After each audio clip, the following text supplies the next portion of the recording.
Back to my YouTube channel let's gain knowledge. I am Upasana Singh.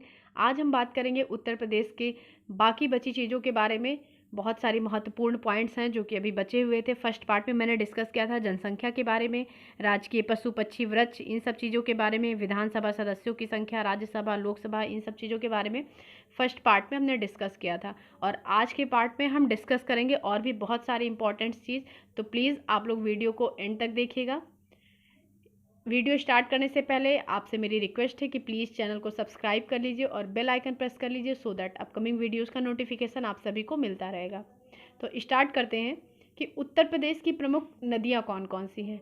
Uttar Pradesh की प्रमुख नदियां हैं गंगा, यमुना, घाघरा, शारदा, रामगंगा, कोसी, चंबल, गंडक, बेतवा, सिंध, केन, सोन। ये सारी उत्तर प्रदेश की प्रमुख नदियां हैं। अब बात करेंगे कि नदियों के किनारे बसे तीर्थ स्थल कौन से हैं और नगर कौन से हैं। तो गंगा के किनारे कानपुर, वाराणसी, फर्रुखाबाद, मिर्ज़ापुर, बिठूर, गाजीपुर, नरौरा, ये सभी नगर गंगा नदी के किनारे बसे हुए हैं। और यमुना नदी के किनारे मथुरा, वृंदावन, आगरा, बटेश्वर, कल्पी, कौसाम्बी, ये सब यमुना नदी के किनारे बसे हुए हैं। और गोमती नदी के किनारे लखनऊ, सुल्तानपुर, जौनपुर, ये सभी गोमती नदी के किनारे बसे हुए हैं। फिर है घाघरा, जिसे सरयू नदी भी कहते हैं। घाघरा को सरयू भी कहते हैं। तो सरयू नदी के किनारे क्या स्थित है, कौन सा नगर स्थित है? तो अयोध्या सरयू नदी के किनारे है। फिर गंगा यमुना के संगम पर, जहाँ पर गंगा और यमुना दोनों नदियाँ मिलती हैं, वहाँ पर प्रयागराज, इलाहाबाद स्थित है। नेक्स्ट बात करते हैं कि प्राकृतिक प्रदेश कौन कौन से हैं, मतलब नेचुरल रीजन। तो आप पहले ये जान लीजिए कि प्राकृतिक प्रदेश होता क्या है। प्राकृतिक प्रदेश, इसके अंतर्गत संरचना, जलवायु, मृदा, प्राकृतिक वनस्पति, जीव जंतु और भी प्राकृतिक तथ्यों के बारे में बात की जाती है। इसमें प्राकृतिक तथ्यों की एक रूपता, जिसे यूनिफॉर्मिटी कहते हैं, वो पाई जाती है। जलवायु का इसमें मेन रोल होता है प्राकृतिक प्रदेश में। तो प्राकृतिक प्रदेश होते कौन कौन से हैं? तराई प्रदेश, गंगा यमुना का मैदानी प्रदेश, बुंदेलखंड व बघेलखंड, ये सब उत्तर प्रदेश के प्राकृतिक प्रदेश हैं। अभी हमने बात की प्राकृतिक प्रदेश के बारे में। अब हम बात करेंगे कि किस प्रदेश में कितनी वर्षा होती। तो प्राकृतिक प्रदेश तराई प्रदेश थे। तो तराई भाग में 100 से 150 सेंटीमीटर तक बारिश होती है। फिर है मैदानी भाग में, अभी हमने बात की थी गंगा यमुना का मैदानी प्रदेश, तो उस मैदानी भाग में 60 से 100 सेंटीमीटर वर्षा होती है। और पठारी भाग, जैसे कि बुंदेलखंड, बघेलखंड और भी कई सारे पठारी भाग हैं, जैसे मध्य प्रदेश हो गया आपका, झारखंड हो गया, राजस्थान हो गया। तो इन पठारी भागों में 50 से 80 सेंटीमीटर तक की वर्षा होती है। अब हम जानेंगे कि उत्तर प्रदेश में कितने प्रकार की मिट्टी होती है। सॉइल, तो उत्तर प्रदेश में रेड सॉइल पाई जाती है, ब्लैक सॉइल पाई जाती है, लेटेराइट सॉइल पाई जाती है। ये सब पठारी भागों में पाए जाते हैं। फिर दूसरी है जलोढ़, जिसे कॉप भी कहते हैं, इंग्लिश में एल्यूवल सॉइल कहते हैं इसको। जलोढ़ मिट्टी ये मैदानी भागों में पाई जाती है। जलोढ़ मिट्टी आपकी दो प्रकार की होती है, एक बांगर मिट्टी, दूसरी खादर या कछारी मिट्टी। बांगर मिट्टी को प्राचीन जलोढ़ कहा जाता है और खादर और कछारी मिट्टी को नवीन जलोढ़ कहा जाता है। बांगर मिट्टी कौन सी है? बांगर मिट्टी ऐसी जगह पाई जाती है जो स्थान बहुत ऊंचे हैं, जहां नदियों की बाढ़ का जल आसानी से नहीं पहुंच सकता है। बांगर मिट्टी वहां पाई जाती है। बांगर मिट्टी को हम दोमट मिट्टी के नाम से भी जानते हैं। और खादर और कछारी मिट्टी जो है, ये नदियों के बाढ़ के मैदान में पाई जाती है, जहाँ पर बाढ़ बहुत अधिक होती है, क्योंकि इस मिट्टी के अंदर की ये क्वालिटी है कि ये पानी को बहुत ज़्यादा एब्जॉर्ब करने की कैपेसिटी रखती है। इस मिट्टी में पोटास, मैग्नीशियम, जीवाश्म, इन सब की मात्रा बहुत अधिक पाई जाती है।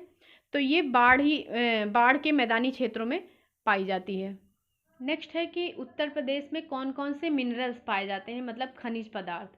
तो चूना पत्थर पाया जाता है। चूना पत्थर मिर्ज़ापुर, सोनभद्र में पाया जाता है। डोलोमाइट है, डोलोमाइट भी मिर्ज़ापुर, बांदा में पाया जाता है। कोयला मिर्ज़ापुर में पाया जाता है। सिलिका बालू प्रयागराज, इलाहाबाद में पाया जाता है। हीरा सबसे ज़्यादा बांदा या मिर्ज़ापुर में पाया जाता है। तांबा ललितपुर में पाया जाता है। बॉक्साइट बांदा व वाराणसी में पाया जाता है। पायरोफिलसाइट झांसी व हमीरपुर में पाया जाता है। संगमरमर मिर्ज़ापुर, सोनभद्र में पाया जाता है। एंडालसाइट ये मिर्ज़ापुर में पाया जाता है।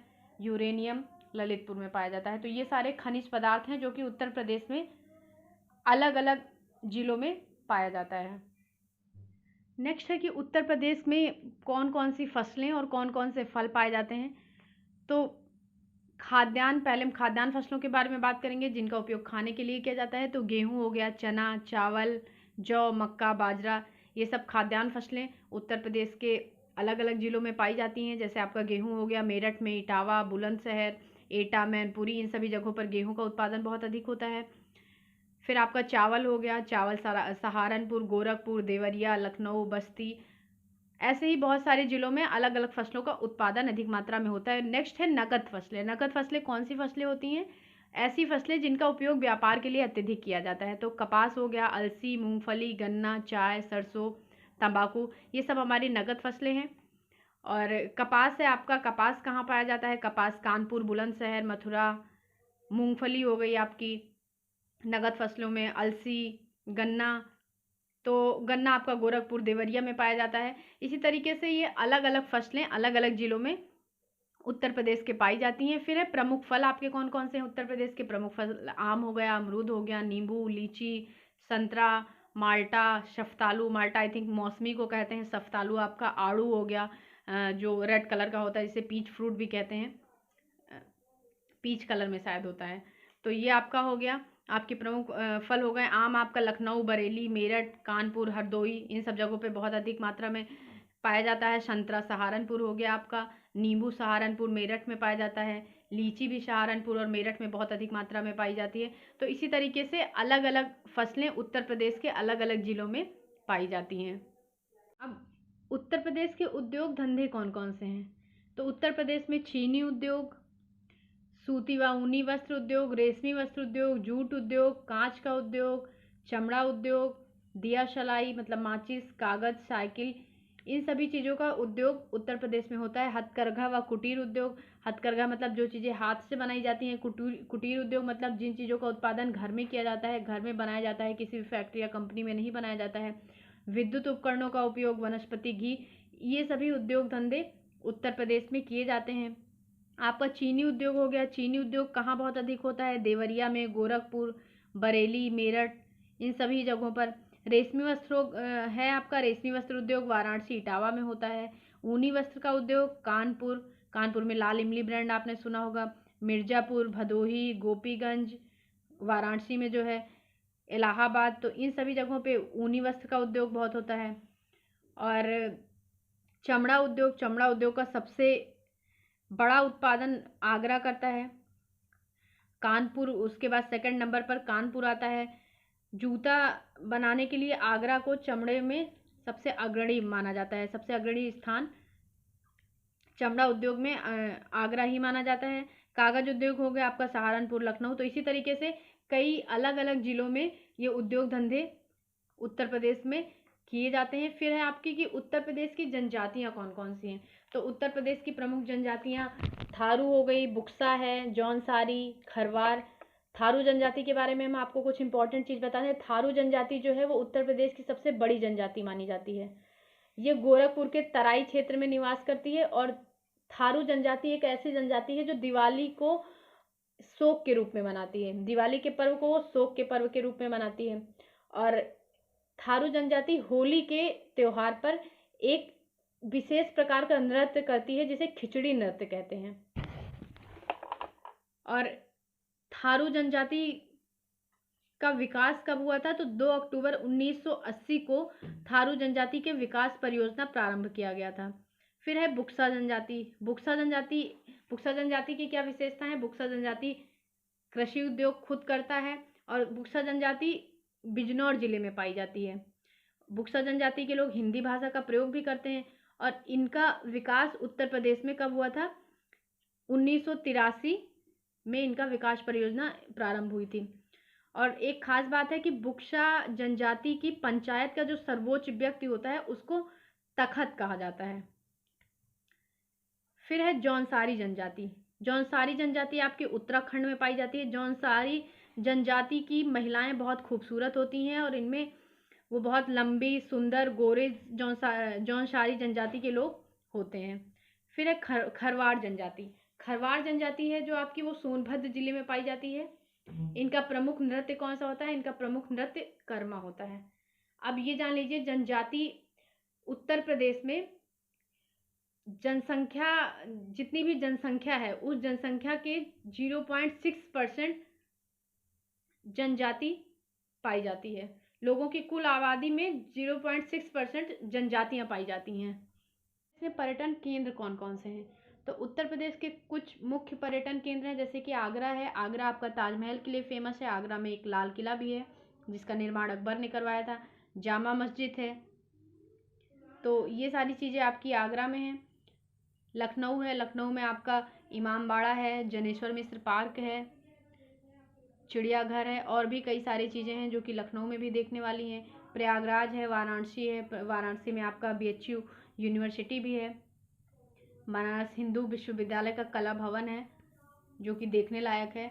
नेक्स्ट है फिर धार्मिक केंद्र कौन कौन से? तो धार्मिक केंद्र आपके मथुरा है, वृंदावन, अयोध्या, प्रयागराज, चित्रकूट, सारनाथ, नैमिषारण्य, कुशीनगर, बरसाना, ये सारे आपके धार्मिक केंद्र हैं। इलाहाबाद आपका तीर्थ राज के नाम से भी विख्यात है क्योंकि यहाँ पर गंगा, यमुना और सरस्वती तीनों नदियों का संगम होता है। फिर आपका बरसाना है। बरसाना भगवान श्री कृष्ण की उपासिका राधा का जन्म स्थान माना जाता है। यहाँ की लट्ठ मार होली बहुत प्रसिद्ध है। अयोध्या में राम मंदिर है। सारनाथ है। सारनाथ में बुद्ध ने अपने प्रथम उपदेश दिए थे। कुशीनगर में बुद्ध ने निर्वाण प्राप्त किया था जिसे महापरिनिर्वाण भी कहते हैं। तो ये सारे आपके पर्यटन केंद्र हैं, धार्मिक पर्यटन केंद्र हैं। यूपी में फिर है नेशनल पार्क कौन कौन से हैं? तो दुधवा नेशनल पार्क उत्तर प्रदेश के लखीमपुर में है जो कि बाघों और बारहसिंघा के लिए बहुत प्रसिद्ध है। एक इम्पॉर्टेंट पॉइंट है कि उत्तर प्रदेश का मैनचेस्टर किसे कहा जाता है? तो कानपुर को उत्तर प्रदेश का मैनचेस्टर कहा जाता है। फिर है कि उत्तर प्रदेश के प्रमुख लोकगीत कौन कौन से हैं? तो उत्तर प्रदेश के प्रमुख लोकगीत बिरहा, कजरी, रशिया, चैती, आल्हा, सोहर, ये सब हैं। कुछ लोकगीतों के बारे में आप जान लीजिए कि चैती लोकगीत में क्या है, ये चैत मास में मतलब होली के समय पे ये गाया जाता है। और कजरी लोकगीत क्या है, ये उत्तर प्रदेश में सावन के महीने में गाया जाता है। फिर है सोहर। सोहर कब गाया जाता है? जब किसी के घर में बच्चे का जन्म होता है तब सोहर गाया जाता है। और सोहर विशेषकर रामनवमी, जन्माष्टमी, इन सभी त्योहारों पर भी गाया जाता है। फिर है कि उत्तर प्रदेश के प्रमुख लोक नृत्य कौन कौन से हैं? तो उत्तर प्रदेश के प्रमुख लोक नृत्य ठुमरी, चरकुला, छपेली, धोबिया, राई, धुरिया, भैला नृत्य, जोगिनी, छोलिया, मयूर नृत्य, ये सारे नृत्य उत्तर प्रदेश के प्रमुख लोक नृत्य हैं। तो आप जान लीजिए इनमें से कुछ के बारे में कि चरकुला नृत्य क्या है। चरकुला नृत्य में ये ब्रज के क्षेत्रवासियों के द्वारा किया जाता है और इसमें एक विशेष प्रकार का डांस किया जाता है। इसमें बैलगाड़ी या रथ के पहिए पर सर पर घड़े रखकर उनमें दीपक जलाकर महिलाएं नृत्य करती हैं। फिर धोबिया नृत्य जो है ये धोबी समुदाय के द्वारा किया जाता है। इसमें वो सर पर पगड़ी लगाकर और कमर में बांधकर, पैर में घुंघरू पहनकर एक लकड़ी का घोड़ा बनाते हैं, उसको बहुत अच्छे से सजाकर तैयार करते हैं और उसके ऊपर बैठकर नृत्य करते हैं। फिर धुरिया नृत्य क्या है? धुरिया नृत्य जो है बुंदेलखंड के प्रजापति, जिन्हें कुम्हार कहते हैं, उनके द्वारा स्त्री वेश धारण करके नृत्य किया जाता है। नेक्स्ट है छोलिया नृत्य। छोलिया नृत्य में क्या होता है, ये राजपूत लोगों के द्वारा विवाह के अवसर पर किया जाने वाला नृत्य है। इसमें जो नृत्य करते हैं उनके एक हाथ में तलवार और दूसरे हाथ में ढाल होती है, मतलब वो तलवार और ढाल के साथ ही नृत्य करते हैं। फिर है जोगिनी नृत्य। जोगिनी नृत्य में क्या है, ये रामनवमी के अवसर पर साधुओं के द्वारा किए जाने वाला नृत्य है या फिर किसी पुरुष के द्वारा जो कि महिला का रूप धारण करके नृत्य करते हैं। राई नृत्य। राई नृत्य क्या है? राई नृत्य में बुंदेलखंड की महिलाओं के द्वारा किया जाता है। ये विशेषकर श्री कृष्ण जन्माष्टमी के अवसर पर करते हैं। इसमें क्या करते हैं कि मोर के पंख लगाकर मोर की भांति ही ये डांस करते हैं। छपेली नृत्य में क्या है? छपेली नृत्य में एक हाथ में रुमाल लेते हैं और दूसरे हाथ में शीशा लेते हैं और इन दोनों चीज़ों के द्वारा ही वो नृत्य करते हैं। तो ये सारे प्रमुख लोकगीत और प्रमुख लोक नृत्य हैं उत्तर प्रदेश के। तो आज की वीडियो में उत्तर प्रदेश के बहुत सारी चीज़ों के बारे में हमने बात किया कि नदियाँ कौन सी हैं, कौन कौन से उद्योग हैं, कौन कौन से नृत्य हैं, कौन कौन से जनजातियाँ हैं और भी बहुत सारे पॉइंट्स के बारे में हमने डिस्कस किया है। तो अगर आपको वीडियो अच्छी लगे तो प्लीज़ अधिक से अधिक इसको शेयर करिएगा और लाइक करिएगा और चैनल को सब्सक्राइब करिएगा। Thank you.